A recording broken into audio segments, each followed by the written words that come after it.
All right, guys, we'll get started. Pittsburgh Steeler week.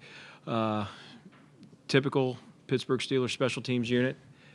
And I mean that from this standpoint. They're big, they're fast, they're physical, extremely well coached. Obviously, probably have one of the most dynamic players in the game, Antonio Brown, as the returner. And so he's led to some sleepless nights for us. But we're looking forward to the challenge and worrying about the Cleveland Browns and getting better. So this will be another big test for us. And with that, I'll answer any questions.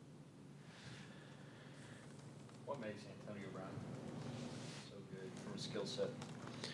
I'd say that he has some risk taker to him, which is I think a good quality in a punt returner because he'll put pressure on your coverage units, catches the ball extremely well, obviously has great vision, toughness, first step quickness, and then long speed. He's kind of, I guess, if you were buying a car and you went into the dealership and said, I want the total package, they'd roll out the Antonio Brown car.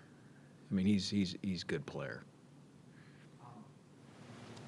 Whenever I think of him playing special teams, I think of that weird play with Spencer Lanning.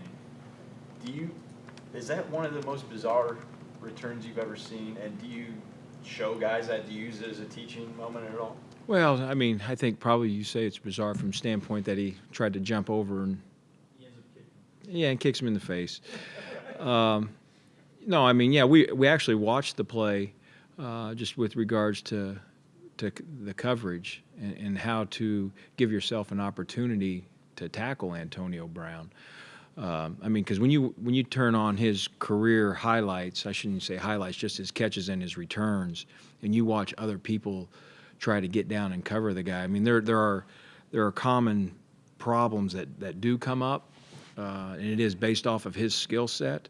But no, when he tried to go over Spencer there, I mean, he was trying to obviously make a play. I've seen Devin Hester do it running down the sidelines, and guy went low. He probably thought that he was going to go low on him and he was going to hurdle him. And I mean, it was obviously a tough play for us, but we learned from it in all aspects, just not him hurdling us. Because we saw Jamie Collins do it once when he was with New England, and then in that Denver-New Orleans game where the guy jumps over the long snapper. Like, I guess, what are the rules there as far as how you're allowed to do it, and is that something you ever coach? Well, yeah, I mean, if you have a guy that can, that's in your back pocket, the rule states this: the guy that's hurdling the player, he can't be at the heels of the down lineman before he takes off, before the ball is snapped. Because then if he's at the heels and the ball hasn't been snapped, he's considered covering up the long snapper, which is illegal. Then the next thing is when he goes over, obviously he can't put his hands down to propel himself up or over, so he has to be clean, kind of like what the Denver guy did the other night. And then, so those are kind of the things. I mean, if you don't get it, that's a big penalty on you. And then the other thing with guys guys in the front would go down, so the offensive lineman would drop down, so it would make it easier for the guy to hurdle. Now you can't do that with the up front guys. They can only, like in the Denver game the other day, they put it with an open hand, put their hands on the offensive lineman and kind of push them down. And that you can do that just because obviously, I mean, you're taking a chance that somebody's popping up, and then you have a blown knee and you lose your player right there. But guys that can do that, I mean, there's a lot of timing, there's a lot of things that maybe go into it. Do you have a snap key off of the holder? I mean, the timing has to be just right. So you try to figure those things out as you're studying the field goal team. Do you think that this emphasis on safety has maybe gone a little overboard? Like on onside kicks, for example, you can't overload one side like you used to, or. Well, I mean, safety is obviously it's important, and it should be important. I think there's such a talk about it because the players are bigger, stronger, and faster now, and it's a different game than what it was 10 years ago, obviously 20 years ago. And I mean, I'm always for player safety.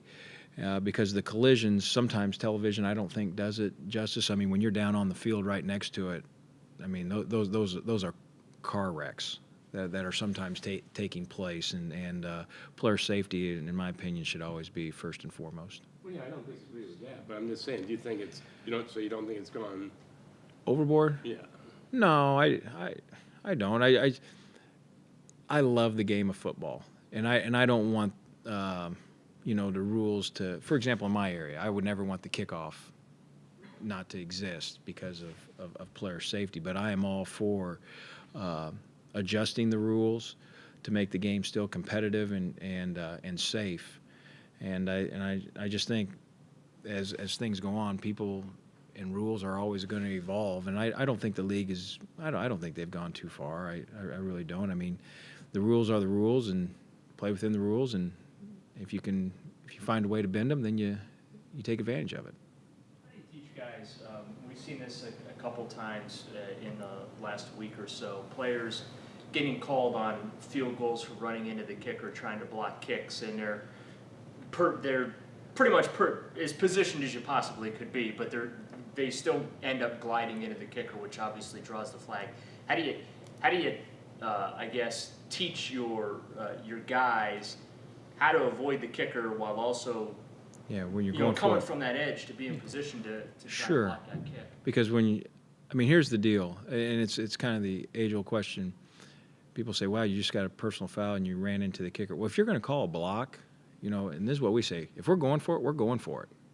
And sometimes there comes consequences with that. Now, in order to stay out of that, if you're coming around on a field goal block, we're going to launch ourselves a couple yards in front of the hold, all right, to give us some room. And then also, there's other factors of the wind and where the kicker's starting the ball and where you want to bring your block from and those type of things. But obviously, as you're going for it, if we're going for a punt, we need to know where the launch point's at. We're not going to the punter; we're going to the block spot. And then with regards, we have certain rules whether we're coming from the outside or the inside, so that it can help take away the roughing or running into the kicker. We talked to you about Cody and seeing how he does in this first weather game. Are you interested to see how Cody does in his first? No question. weather game? Yeah, they're calling for some weather. I mean, if you're worried about your hair, you probably don't want to go to this game. I mean, they're talking about maybe gusts up to 50. I just saw this morning, but no, I think that's he was a cold weather kicker in Philadelphia, but I think with any player, you're always interested to see how they handle the elements. He has to hit his ball and strike it well, which I think he will, and you got to play Mother Nature, and you hope that you're kind to her and she helps you out. Chris, a lot of returners have been, and this is both punt as well as kickoff. I always thought the golden rule was you stood on the 10, and if the ball's over your head, you don't do anything.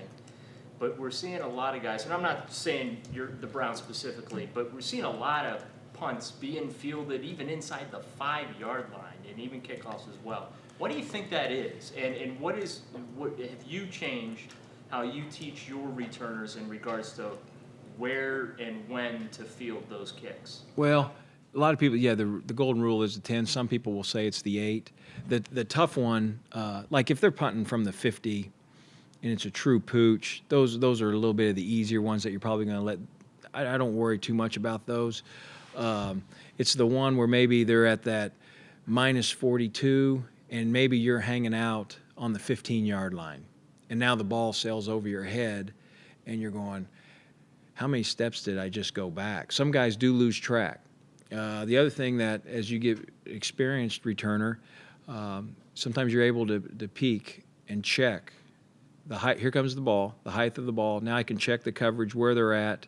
I do have some time, and I'm going to go ahead, Antonio Brown, I'm going to go ahead and be a little bit of a risk taker and take a chance right here, because you will find coverage teams that we're in the pooch area. We protect because obviously that's a rush area. We protect, we get out, and most likely it's going to be a fair catch because you expect your punter to hang it up in there, and then that returner takes a chance and steals one from you. I do think there is something to be said about the coverage didn't get down very far, and I have an opportunity to bring it back out.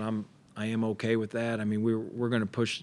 You have to be smart, I think, when you want to push the envelope, and I think that's probably what you're you're seeing. For example, the kid from Kansas City that I watch a lot, that Tyreek Hill. I mean, this guy's fast. I mean, super fast. He would be a guy that I would say is a risk taker, but risk reward. I mean, he can go. So it's just how you look at it.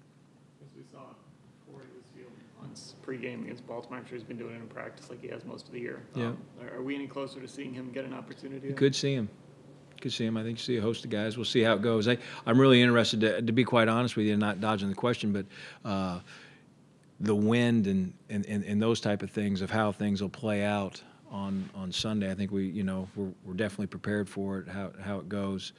So we'll see.